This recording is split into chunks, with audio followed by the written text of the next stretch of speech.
Hi, my name is Dr. Ian Schuman. I have a general reconstructive and aesthetic dental practice full-time here in Pasadena, Maryland. Here are some tips and tricks to help you make the process of relining your denture with SOFRELINER TOUGH much easier and simpler. Here's some tips and tricks for a surface denture preparation. Here we're preparing the upper denture for SOFRELINER TOUGH. One of the most common places to have reline peeling away from the denture base is at the vestibule or the flanges.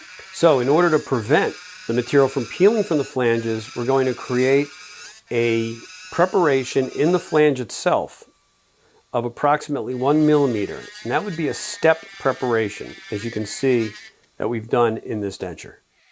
In order to improve strength and prevent peeling of the reline from the denture base, it's important to create enough material, and in order to do that, we need to remove anywhere between 1 to 2 millimeters of denture base material.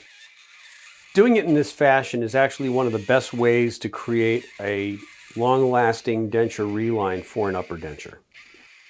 The technique I like to use for preparing the lower denture is just creating that internal removal of the denture base material and not extending it over the flanges.